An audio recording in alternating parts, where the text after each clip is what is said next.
Gracias a Dios por los jóvenes que ya se han integrado a la predicación. Vamos a preparar nuestras Biblias, hermanos.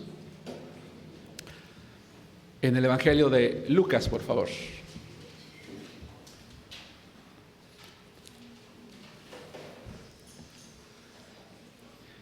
Estamos estudiando una serie que se llama Las Parábolas de Jesucristo. Una parábola es una ilustración, es una sombra, es una ilustración, una enseñanza que usa Jesucristo utilizando cosas conocidas en el medio ambiente, en el trabajo, en las circunstancias de vida del pueblo de Israel, con el propósito de dar enseñanzas espirituales. Las parábolas, hermanos, fueron dadas por el Señor Jesucristo a partir del tercer año de su ministerio o a final del segundo año de su ministerio, con el propósito de cuidar su enseñanza, porque dice la Biblia que los judíos, los maestros de la ley, estaban buscando ya, habían acordado matarle, estaban buscando encontrar alguna palabra en su enseñanza que ellos pudieran utilizar como una ocasión para llevarle preso, como una ocasión para acusarle, y entonces él decide recurrir a las parábolas para dar enseñanzas que no estuviesen abiertas a cualquiera, sino únicamente a aquellos que de verdad tenían el deseo de escucharle y de seguirle. Sin duda podemos comprender, hermanos, que aquellos hermanos que son ávidos de la palabra de Dios, cuando leen la Biblia la entienden de manera sencilla. A algunos nos cuesta más, ¿verdad? Leerla y decimos, pero es que ¿por qué me cuesta tanto? Y quizás una pregunta sería, ¿qué tanto la lees? ¿Qué tanto interés tienes realmente en Dios? Porque cuando no hay un interés real, realmente hay muchas cosas que pasan desapercibidas para nosotros. Por eso es que vemos personas que decimos, es que yo no entiendo eso de que dices que Dios te habla a través de la Biblia o que hubo un mensaje o esto. Yo nunca he sentido nada de eso. Bueno, puede haber varias razones, pero una puede ser que realmente no hay un interés en tu corazón. No hay una búsqueda real, sino una lectura superficial, algo que es un compromiso nada más. Sin embargo, insisto, las parábolas iban dedicadas con grandes enseñanzas espirituales para aquellos que realmente tenían interés en aprender de Dios. Ahora, ¿por qué es importante esto? Porque en la parábola que vamos a aprender el día de hoy nos vamos a dar cuenta que Jesucristo va a enseñar algo muy importante para quienes tuvieran un deseo real y vivo en su corazón de tener comunión con Él. La parábola que vamos a estudiar el día de hoy se llama la parábola del amigo inoportuno, con base en el Evangelio de Lucas, capítulo 11. Evangelio de Lucas, capítulo 11. Quiero decirles, hermanos, a manera de introducción, que Jesucristo disfrutaba muchas cosas. Jesucristo era alguien que disfrutaba muchas cosas, pero una en particular era la oración. Jesucristo era alguien que disfrutaba, hermanos, la oración. La oración era algo que Jesucristo practicaba con un verdadero interés. La manera, hermanos, en la que Jesús oraba era tan diferente, era tan especial, era tan única, que un día uno de sus discípulos se atrevió a hacerle una exigencia en virtud del ejemplo y en virtud del testimonio que vio en su maestro, en este caso, en Jesucristo. En la mayoría de las parábolas, el primer punto que estamos estudiando se llama el motivo, es decir, ¿qué originó la parábola? ¿Qué hizo que Jesús diera esta enseñanza? Punto número 1, el motivo. Y el motivo fue una exigencia. Vamos a Lucas 11, versículos 1 al 4. Dice la palabra de Dios así, Lucas capítulo 11, versículos 1 al 4. Aconteció que estaba Jesús orando en un lugar y cuando terminó, uno de sus discípulos le dijo, Señor, enséñanos a orar, como también Juan enseñó a sus discípulos. Y les dijo, cuando oréis, decid, Padre nuestro que estás en los cielos, santificado sea tu nombre, venga a tu reino, hágase tu voluntad como en el cielo, así también en la tierra. El pan nuestro de cada día, dánoslo hoy, y perdónanos nuestros pecados, porque también nosotros perdonamos a todos los que nos deben. Y no nos metas en tentación, mas líbranos del mal. Hermanos, insisto, la oración era uno de los pilares. Escucha esta idea. La oración fue uno de los pilares en la vida, en el ministerio de nuestro Señor Jesucristo.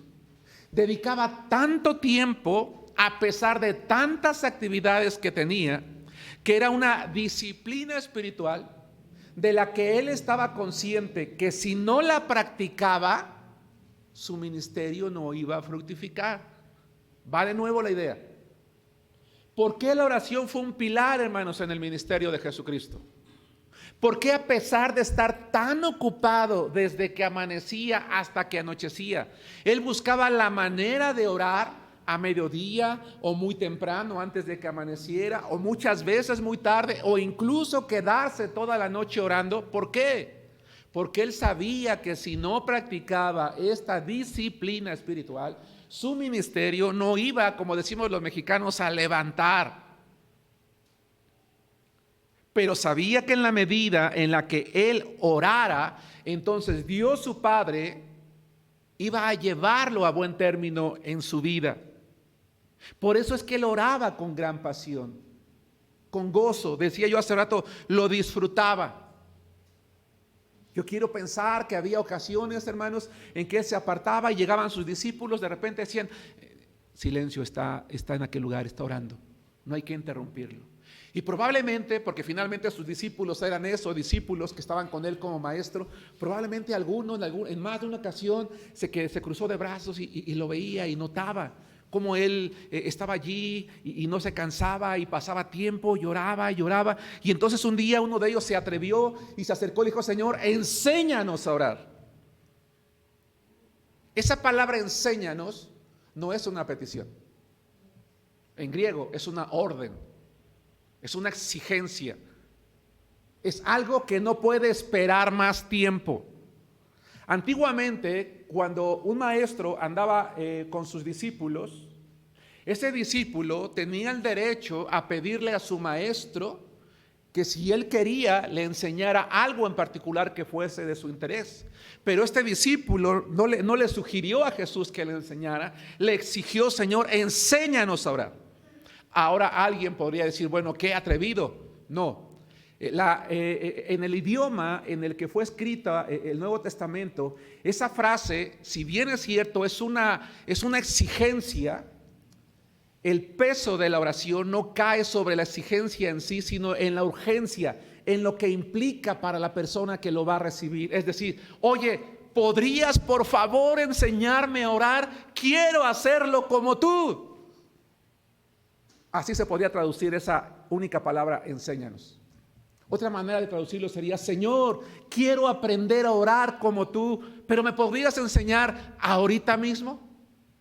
¿Lo podríamos posponer para allá? Y Jesús, como buen maestro, ve el corazón, ve el deseo, ve la intención, ¿y qué le responde? ¿Quieres aprender? Pues empecemos de inmediato. ¿Qué te detiene?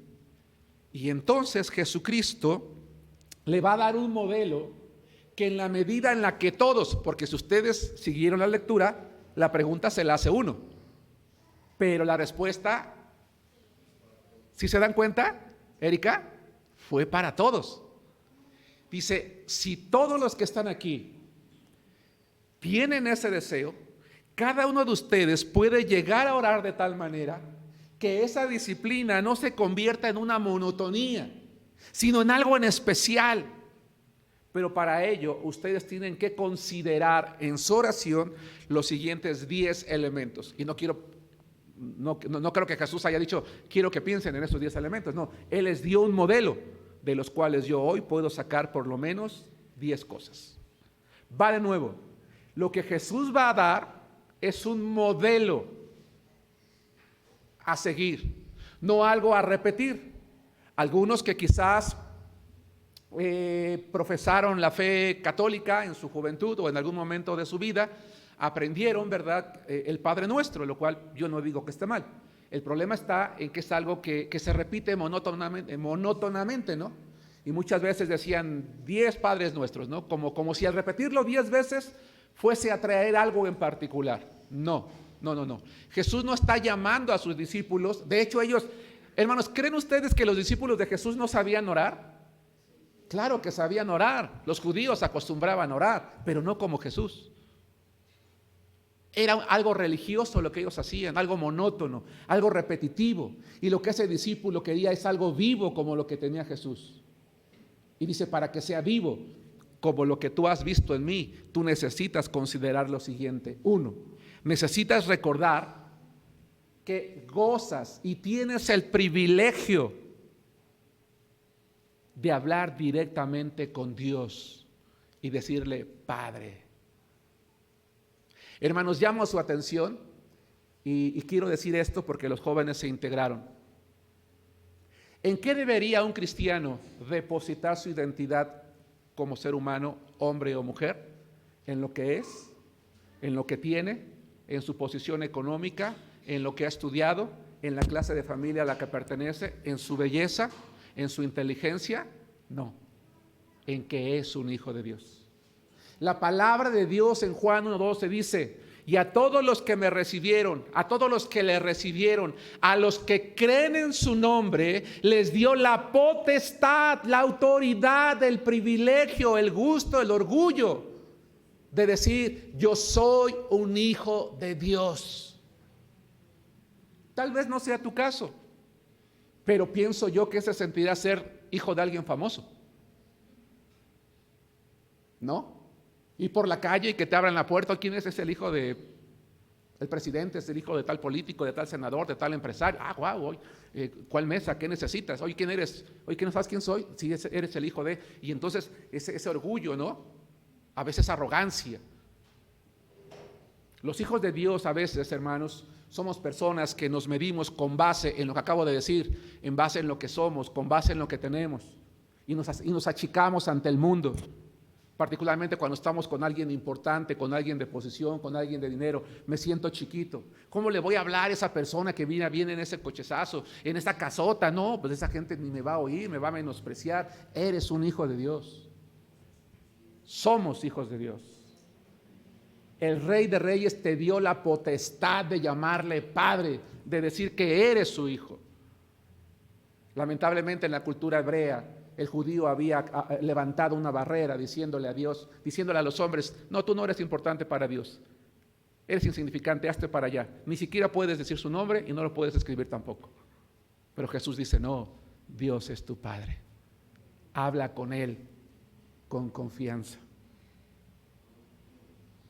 2, le dice, tienes que tener la seguridad de que tu oración y tu ruego puede llegar hasta donde está Él.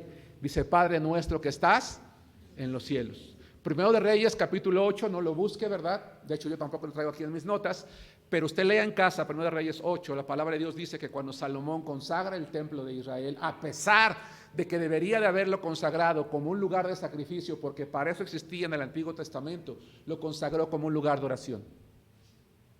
Y dijo, Señor, cuando el hombre clamare, cualquier persona que venga y clame, tú oirás hasta los cielos y actuarás y responderás y perdonarás y bendecirás. Pero a veces sentimos tan distante a Dios que decimos, voy a gritarle a Dios, voy a gritar a ver si me escucha. No. Y entonces el mudo. ¿Sí me explico?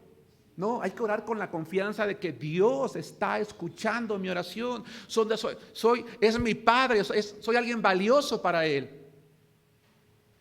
Hay quien dice, no, pues es que yo no sé orar, yo nomás digo cosas, mejor tú ora por mí, usted ora por mí, tú estás más cerca de Dios, a ti Dios te oye. Dios nos escucha a todos, porque nos ama a todos. 3, Primero de Reyes 8. 3, le dice, cuando ores, no te precipites a pedir, porque todo, Señor, ¿y cómo estás, Señor? Pues mira, aquí para decirte que quiero que bendigas mi trabajo, mi casa, mi familia, mis hijos, mis vecinos, al Señor del frente, al de la recaudaría, y que me des esto y el otro y aquello. Dice Jesús, no, espérate, cuando tú vayas con Dios, cuando vayas con tu Padre, no te precipites, hónralo. Dice, santificado sea tu nombre. Y aquí hay 2 ideas. Si me pierdo, díganme, Germán, tú dijiste 2. Una, ¿Qué es santificar? Es adorar a Dios por lo que es. Dios, yo sé que tú eres mi Padre, que tú eres justo, que tú eres bueno, que tú eres amor, que tú eres misericordioso, que tú escuchas, que tú eres amor, que tú eres paciente, que tú eres santo. Ah, Señor, y a pesar de eso, yo estoy aquí y te adoro porque tú eres ese Dios. ¿En qué beneficia al hombre, entiéndase hombre y mujer, o a la persona o al cristiano, para ser un poco más genérico en ese sentido? Honrar a Dios antes de llegar precipitadamente a lo que uno pide, hermanos. Porque nos recordamos a nosotros mismos que no estamos ante cualquier Dios. Estamos ante un Dios vivo, al Altísimo, al Hacedor de todas las cosas, al Soberano del universo, al Dador de la vida. Y entonces en mi mente y en mi corazón viene esa confianza. Me estoy acercando a alguien que puede oír, obrar, escuchar, actuar. Pero para eso necesito hacerlo con fe. No sé si me explico. Adoro a Dios con fe porque sé quién es Él. Pero la segunda cosa, cuando dice santificado sea, es decir, anhela en tu corazón que así como tú estás santificando el nombre de Dios, el mundo lo santifique. Y aquí ya va implícito un deseo o una responsabilidad cristiana, hermanos. ¿Cuál es? ¿Sofía? Hablar la palabra de Dios a la gente. Desear que la gente escuche. Es decir, Jesús le está diciendo, no te centres nada más en ti. Uno de los problemas de muchos seres humanos, tampoco puedo generalizar, es que solamente pensamos en yo, o yo, mañana yo, después yo y al último yo. Yo. No, dice, desea que todo mundo santifique el nombre de Dios, que todo mundo lo conozca, que todo mundo se postre, que todo mundo lo alabe, que todo mundo lo honre, como lo estás haciendo tú.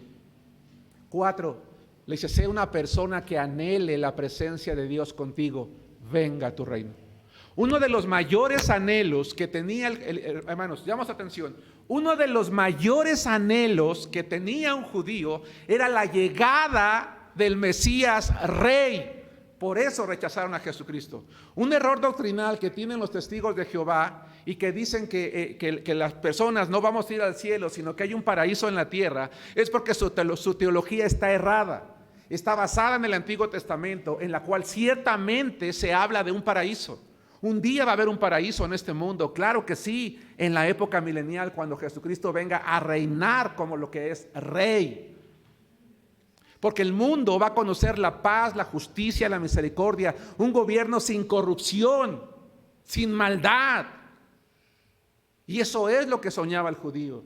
Y Jesús le dice a este hombre, anhela el día en que la presencia del Rey esté entre los hombres. Por eso dice, venga a tu reino. Y el cristiano cuando ora debería orar diciendo, Padre, ven pronto, Señor Jesús. ¿Cómo termina el libro de Apocalipsis? Ven pronto, Señor Jesús. Hermano y hermana, tú y yo disfrutamos, anhelamos el día de la venida de Cristo. Decimos, no, porque no he disfrutado mi carrera, no he disfrutado mis hijos, no conozco a mis nietos, no he disfrutado mi coche, no me quiero morir sin haber sido besado, haber amado. Y quizás por eso de repente anda por el mundo así, ¿no? ¿Por qué todas las selfies? ¿Por qué quien se toma selfie le hace? No quiere morir sin ser besada, ¿no? Sin ser amada. No es broma, para que se despierten, hermanos, porque hace calor. Vuelvo al punto. ¿Me estoy explicando con claridad?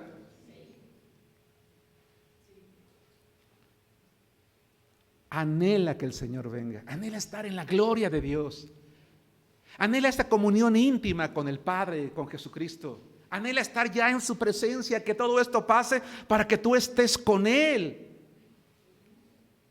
5, y no olvides someterte a la voluntad de Él, a la voluntad de Él.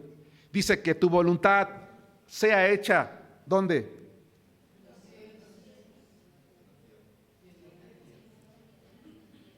Va de nuevo, que tienes que desear que la voluntad de Dios se haga, ¿dónde? en la tierra como en el cielo. Eso es algo muy comprometedor. Hermanos, ¿creen ustedes que Dios le da una orden a los ángeles y les dice, ¿por qué yo?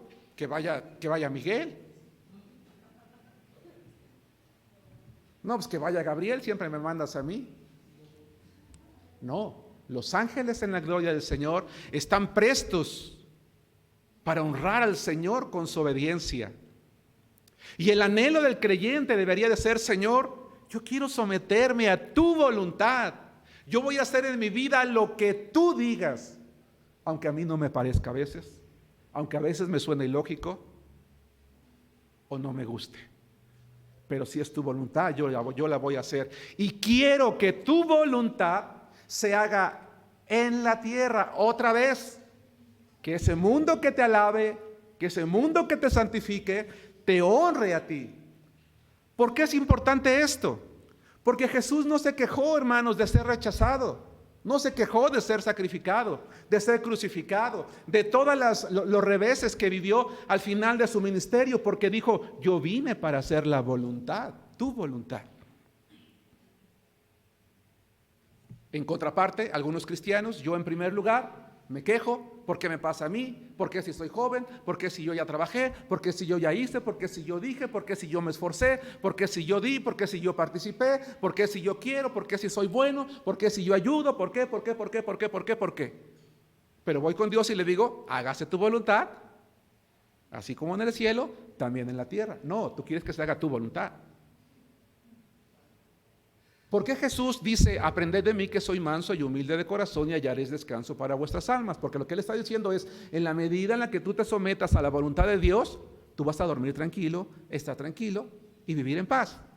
Pero cuando no aceptas la voluntad de Dios, entonces empiezas a hacer la tuya, y al empezar a hacer la tuya, algunas veces las cosas te van a salir bien como tú las quieres, pero no siempre. Pero al final de cuentas, te salgan bien o no, ¿qué estás haciendo? Haciendo un lado a Dios. Tu voluntad no me importa, me importa la mía. La mía es mejor. Yo te dije verde, tú dijiste rojo, entonces yo peleo por lo verde. Yo quiero lo verde. Eso se vive mucho cuando vamos a buscar un trabajo, cuando se hace un examen para entrar a la escuela, cuando muchas cosas decimos que sí, queremos la voluntad de Dios, pero cuando no ocurre, nos venimos hacia abajo. Aquí tenemos varios jovencitos que están por hacer examen pronto. Chicos, yo les animo de verdad a someterse a la voluntad de Dios. Si tú amas a Dios, sométete a su voluntad. Él nunca te va a llevar un camino por el que te haga daño. Siempre te va a llevar por una escuela en la cual te va a preparar para el futuro. Si yo hoy, como viejo que soy, hubiera sabido hace 30 años que la escuela por la que Dios me llevó, que no me gustaba, que aborrecía, que me burlé de ella y que menosprecié, para que a través de ella Dios me diera el patrimonio que tengo hoy, lo había perdido, perdón, más veces. Y porque además uno no siempre tiene lo que quiere. Pero muchas veces no hemos desarrollado la capacidad de superar la frustración. ¿Por qué? Porque queremos nuestra voluntad, no la de Dios. No sé si me estoy explicando, hermanos. Le dice, ¿quieres disfrutar la oración? ¿Quieres estar tranquilo como yo, feliz como yo? Yo te invito a que tú ores y que disfrutes decirle al Señor, Señor, quiero hacer tu voluntad. Y entonces, 6, ruega por tus necesidades personales. El pan nuestro de cada día, dánoslo hoy. En este caso, la necesidad más primaria es el alimento, pero ahí podemos incluir cualquier otra cosa. Pide entonces ya por lo que tú quieras. Pero 8, no olvides, ojo, que tu relación con Dios y la aceptación de Dios a tu oración está directamente relacionada con tu relación con tus semejantes. Perdónanos nuestros pecados, como también nosotros perdonamos a los que nos deben. Bueno, hasta luego. Gracias por participar. Porque ¿cuántos sabemos aquí que tenemos mucha gente a la que no queremos perdonar? ¿No es fácil perdonar? No, no lo es. ¿Cuántas veces hemos aprendido que solo es una decisión Pero qué difícil es, ¿no creen? Qué difícil es. Pero yo pregunto, ¿por qué es tan difícil, hermanos? Porque nosotros lo hacemos difícil. Porque el Señor dice, decide perdonar hoy. Decide ser libre hoy, ser feliz hoy, soltar hoy. Pero el ser humano en su cerebro dice, no, yo ¿cómo voy a soltar a ese? ¿Cómo voy a soltar a esa? Si no se lo merece, si ni siquiera me ha pedido una disculpa, si cuántas veces me lo ha dicho, ¿yo por qué lo voy a hacer? No. El orgullo. El orgullo. La aceptación de nuestras oraciones está en relación directa a nuestra relación con nuestros semejantes. El ser humano está hecho para amar, hermanos, y para perdonar también. Pero hemos aprendido y vivimos en una sociedad en la que guardar rencor o utilizar la sed de venganza como motor de vida te ayuda. Hay mucha gente que tiene que la sed de venganza es su motor de vida. Y yo nada más vivo para el día que tome venganza. Y yo nada más vivo para el día que la pueda agarrar de las greñas y arrastrarla como ya arrastró. Y yo nada más vivo para el día en que lo puedo humillar como para que sienta lo que yo, si tan solo sintiera un poquito de lo que yo sentí. Pero nada más vivo para ese día. Qué triste, porque en ese corazón hay dolor, hay amargura, hay soledad, hay sufrimiento. Gozo no hay. Y Dios quiere nuestro gozo. Le dice el Señor a su discípulo, ¿quieres disfrutar? Tienes que estar bien con tus semejantes para poder estar bien con Dios. 9. ¿Me salté el 7? Gracias. 7. Recordar que Dios es santo. Gracias, hermanos.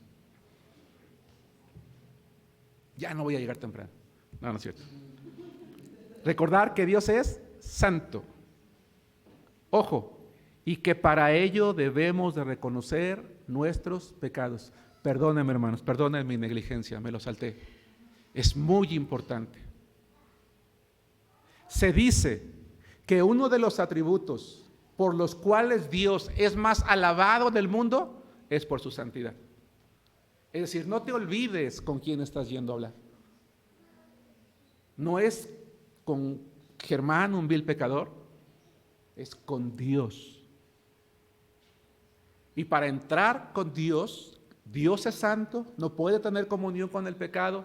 Lo primero que tienes que hacer es reconocer tus pecados y entonces, ¿verdad? Le pides perdón porque Dios es santo. Gracias, hermanos, discúlpenme. Gracias, Sandra. 9. Pedir fortaleza ante las pruebas y las tentaciones. No nos metas en tentación. ¿Sabían ustedes que en griego, hermanos, para prueba y tentación solamente hay un término? No hay dos como en el español. Solamente hay uno.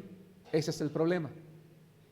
Cuando tú lees la palabra tentación en griego, con base en el contexto tienes que saber si es una prueba de parte de Dios o una tentación de parte de Satanás, o es una palabra que podría implicar las dos, con base en el contexto. Dada la explicación dicha, hermanos, es altamente probable que lo que Jesús le está diciendo es, cuando tú ores al Padre, dile que te dé fuerzas en medio de la prueba y valor para decir no a la tentación. ¿Por qué? Porque vean cómo cierra. 10. Pedir protección del enemigo. Líbranos del mal. Y esa palabra mal en griego en realidad se refiere a una persona más que a algo, al maligno. Líbranos de Satanás, líbranos del diablo. Es decir, tienes que estar consciente cuando oras que hay un enemigo que no quiere que lo hagas. ¿Te has dado cuenta que cuando empiezas a orar te quedas dormido? ¿Te acuerdas de la serie de televisión que estuviste viendo? ¿Te acuerdas que dejaste un pendiente en el trabajo? ¿Te acuerdas que no has testeado, que no has publicado en tu Facebook tu estado? Y de repente estás en tu mente y ya estás platicando de otra cosa. Yo estaba orando. Así nos pasa de repente. El enemigo nos tienta con nuestros pensamientos. No quiere que tengamos esa comunión. Jesucristo dio un modelo, no es exhaustivo, no es todo. Hay muchos elementos de la oración. Pero insisto, lo que dije al principio, no es una monotonía, es algo que se disfruta cuando se acerca a uno A Dios, 2, con seguridad. Lucas 11, 5 al 13. Pónganse de pie. Vamos, les pido de favor, si alguien no lo puede hacer, no se preocupe, quédese sentado. Lucas 11, 5 al 13. ¿Me estoy explicando con claridad? ¿Hay alguna pregunta, hermanos? Sé que es predicación, pero ¿hay alguna pregunta? ¿Hay alguna duda? ¿Hay algo que no expliqué con claridad? Hermanos, reconozco que de verdad mi mente es tan incapaz que luego estoy pensando una cosa y digo otra, o pienso que ya dije una idea y no la dije, o me salto cosas. Perdón. ¿Sí estoy siendo claro? Bien. Estire sus manos, sus pies. De repente uno se cansa tanto de estar sentado como de estar parado. Estires un poquito, ¿verdad? Izquierda, derecha, arriba, abajo y listo. Bien. Voy a leer la palabra de Dios, hermanos, que dice Lucas 11, 5 al 13. Les agradecería si en voz alta también leen conmigo, ¿vale? Dice así la palabra de Dios. Les dijo también: ¿quién de vosotros que tenga un amigo va a él a medianoche y le dice: amigo, préstame 3 panes, porque un amigo mío ha venido a mí de viaje y no tengo que ponerle delante? Y aquel, respondiendo desde adentro, le dice: no me molestes, la puerta ya está cerrada y mis niños están conmigo en cama. ¿No puedo levantarme y dártelos? Os digo que aunque no se levante a dárselos por ser su amigo, sin embargo, por su importunidad se levantará y le dará todo lo que necesite. Y yo os digo: pedid y se os dará, buscad y hallaréis, llamad y se os abrirá. Porque todo aquel que pide, recibe, y el que busca, halla, y al que llama, se le abrirá. ¿Qué padre de vosotros, si su hijo le pide pan, le dará una piedra? ¿O si pescado, en lugar de pescado, le dará una serpiente? ¿O si le pide un huevo, le dará un escorpión? Pues si vosotros, siendo malos, sabéis dar buenas dádivas a vuestros hijos, ¿cuánto más vuestro Padre Celestial dará el Espíritu Santo a los que se lo pidan? Tomen asiento. Hermanos, hablemos un momento muy breve de las costumbres bíblicas para poder comprender este verso. Si no conocemos las costumbres bíblicas de la época de Jesucristo, no vamos a poder comprender del todo la parábola del amigo inoportuno. Lo primero que tenemos que aprender, hermanos, es que en la cultura hebrea, la hospitalidad era cuestión de honor. La hospitalidad, hermanos, era cuestión de honor y era cuestión de buen nombre. Un buen judío no echaría a perder su reputación ante la sociedad por negarse a hospedar a un extraño. Pero aquí no hablamos de un extraño, ¿se dan cuenta? ¿Hablamos de quién? Hablamos de ayudarle a un amigo. El problema de la parábola es la siguiente: una persona recibe a un viajero, a una visita inesperada. Ya es tarde, ya es medianoche, no hay nada que ofrecerle, hermanos, en la despensa, y entonces este amigo piensa en otro amigo porque él no le va a quedar mal. Yo decía hace rato, es cuestión de honor.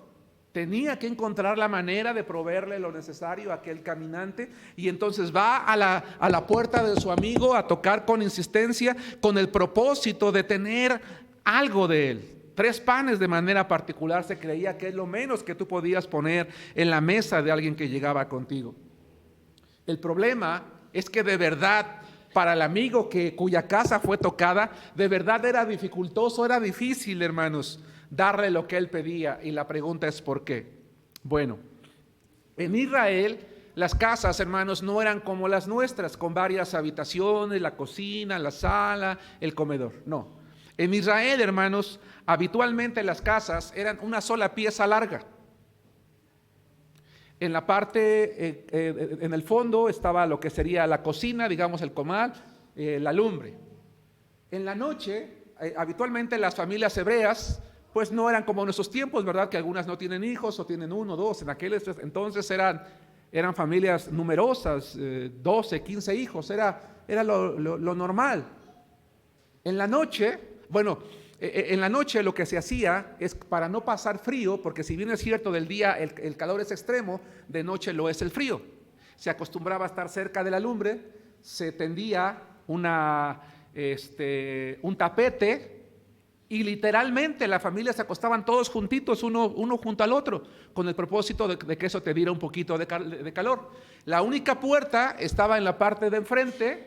Se solía con una viga atrancar la puerta, o la tranca, como se dice hoy en los pueblos. Habitualmente había 2 aros metálicos, entonces tenías que levantarte, caminar entre tus hijos, entre tu familia, llegar hasta la puerta y hacer mucho ruido para abrir. Pero si la familia no era tan acomodada que tuviera un corral, entonces hasta adelante estaban los borreguitos. Entonces de verdad era difícil para esta persona poder acercarse. Por eso le dice: oye, no molestes, la puerta ya está cerrada y mis niños están conmigo en cama. Es por esto que yo les acabo de mencionar.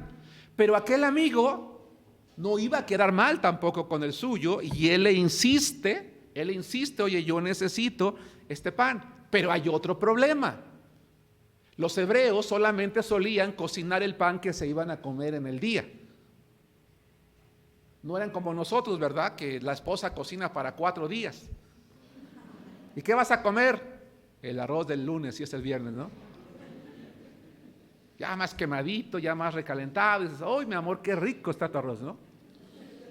No, ellos solamente horneaban el pan del día.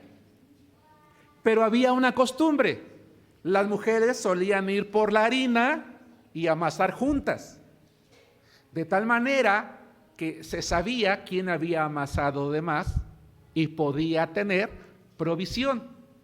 Por eso es que con base en esto, este amigo va a tocar a la puerta de aquel amigo. ¿Por qué? Porque sabía que él le podía proveer ese pan.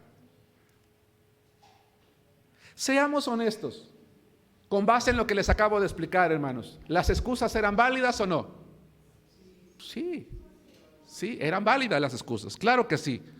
Pero ante la insistencia, dice la palabra de Dios, que este amigo no tuvo más remedio y le dio. Recuerden, a Jesús le dijeron: enséñanos a orar. Él ya enseñó a orar a sus discípulos. Ya les dijo cuáles son las cualidades y las características que debe tener una oración.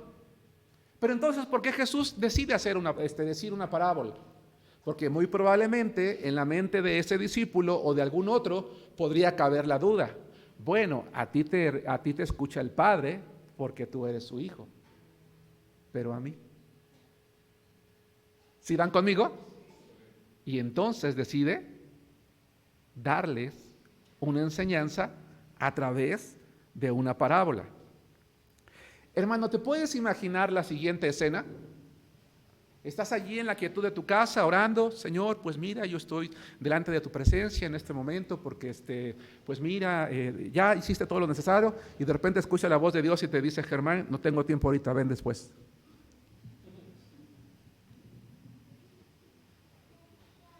No quiero ser se me fue la palabra. Ser ofensivo con mi expresión, no es mi intención. Pero te puedes imaginar a Dios haciendo eso, o sea, que el cristiano está orando y me está dando excusas. O sea, no te puedo responder ahorita, ven después, estoy ocupado. No. Precisamente la parábola tiene el propósito de dejar en la mente de sus discípulos que Dios no es renuente. Él siempre está atento a las necesidades de cualquiera de sus hijos. Aquel hombre ya se había dormido, ya estaba descansando, por eso había sido inoportuno. Pero si yo tengo una necesidad a las 3 de la mañana, hermanos, en la madrugada, vayan conmigo, hermanos de la derecha, al Salmo capítulo 121, versículo 4, hermanos del medio, Salmos capítulo 55, versículo 17, y este último que me encanta, ¿verdad? Todos me gustan, pero particularmente hoy les voy a decir por qué, Proverbios capítulo 15, versículo 8. Repito, Salmos 121, 4, Salmos 55, 17 y Proverbios capítulo 15, versículo 8. ¡Qué maravilloso! Dios no es renuente. no está dormido, siempre está atento, nunca nos va a responder con una excusa. Si las hubiera, ya nadie oraría. El problema es que no hay excusas y hay muchos que ni siquiera oramos una vez al día, y olvídense de eso, una vez a la semana. No te voy a quemar, hermano, pero si yo pidiera que levantaran su mano todos aquellos que orábamos todos los días durante la última semana, ¿cuántas manos se levantarían?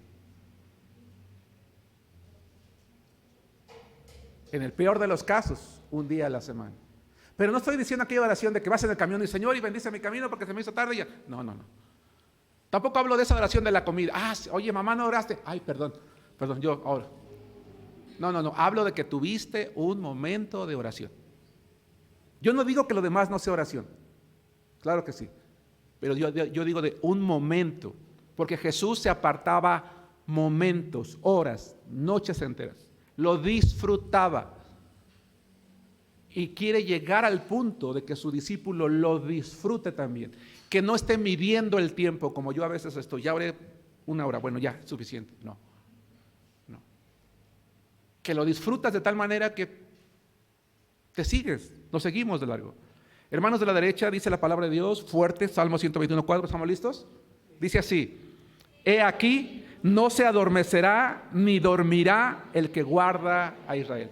¿Recuerdan ese salmo hermoso? ¿De dónde vendrá mi socorro? Mi socorro viene de Jehová, que hizo los cielos y la tierra. Él no va a descuidar tu pie, no está descansando, no está durmiendo. Él está listo, está presto. Él no se cansa, Él está atendiendo las oraciones de sus hijos. No importa la hora, no importa, hermano, lo insignificante que parezca a tus ojos tu petición. Cualquier momento y cualquier lugar es apropiado para poder orar a Dios. Hermanos del medio, la palabra de Dios en el Salmo 55:17 dice así, todos fuerte: tarde y mañana y a mediodía oraré y clamaré y Él oirá mi voz. Es que no tengo tiempo cuando salgo de casa, estoy tan ocupado. Perfecto, no pasa nada. ¿A qué hora tienes tiempo? No tengo tiempo, hazte un tiempo. Porque sí, honestamente, sí hay quien no tiene tiempo, hermanos. Están en el tráfico, las hermanas están con los hijos, están con el mandado, lo difícil que es atender una casa. Hay algunas que además de eso tienen que salir a trabajar, hermanos. Caray, mis respetos. Pero hay que hacernos un tiempo. Hay que hacernos un tiempo. ¿Por qué? Hermanos de la izquierda mía, derecha para ustedes, Proverbios 15:8 fuerte dice: el sacrificio de los impíos es abominación a Jehová, mas la oración de los rectos. ¿Quieres provocar gozo en el corazón de Dios, hermano? Llámale a través de la oración. Se goza de escuchar tu voz y la mía todos los días. Dios, hermanos, es como un padre amoroso que se goza cuando sus hijos lo buscan en oración. Algunos padres no somos amorosos ni pacientes con nuestros hijos. Oye, papá, que mira, no tengo tiempo. Oye, papá, hazte para allá, no me quitas el tiempo. ¿Qué no ves que vengo cansado? Ve con tu madre. Y nunca tenemos tiempo. Dios nunca nos va a canalizar con nadie. Nos va a escuchar a cada uno de nosotros en cualquier momento. Y podemos ir una y otra vez con la misma petición y Él siempre nos va a escuchar, porque dice la Biblia que la oración de los rectos es su gozo. Sin excusas, siempre responde. Pero decía yo hace rato que un gran número de cristianos, a pesar de que Dios no responde con excusas, sino responde siempre, no oramos. ¿Y por qué no oramos? Porque algunos creemos que orar es una pérdida de tiempo. Y porque algunos oramos y decimos, es que no sirve orar, porque yo le pedí a Dios y no me dio. Bueno, seamos honestos, hay ocasiones que pedimos a Dios y no nos da lo que le pedimos. Yo te pregunto, habla a los que son padres. ¿Tú siempre le das a tu hijo lo que te pide? Alguien podría decirme, sí, pastor, yo siempre le he dado lo que pide. Mal hecho.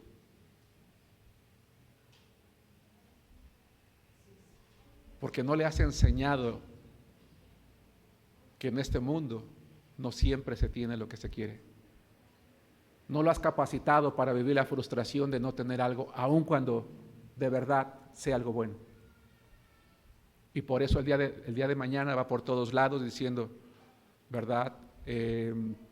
Abandonando el trabajo, abandonando la escuela, abandonando a la esposa, al esposo, abandonando a los demás. ¿Por qué? Porque no le dieron lo que él quería. Él está acostumbrado a que le den todo. Es un daño darle todo a los hijos, aun cuando sean cosas buenas. Hay que enseñarles el valor de las cosas. Dios es sabio y nos dice no. Pero como yo he aprendido a orar a Él, hágase tu voluntad. Digo, está bien, Señor, gracias. Y me voy contento. Hay otras ocasiones en que no recibimos, dice la palabra, porque pedimos mal para gastar en nuestros deleites. Creo que allí, en ese caso, pues no hay mucha explicación. Pero orar, hermanos, vale la pena. Porque orar es lo que nos da fuerza, lo que fortalece nuestras vidas. Es ese motor, es esa palanca de ayuda, es ese apoyo, es esa puerta abierta.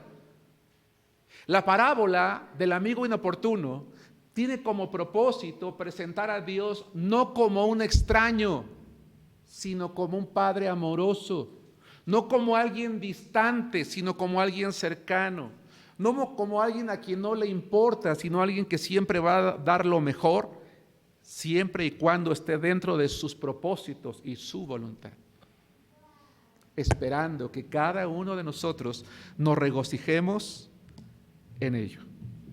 Hermanos, Dios nunca va a poner excusas. Nos ama de manera incomparable.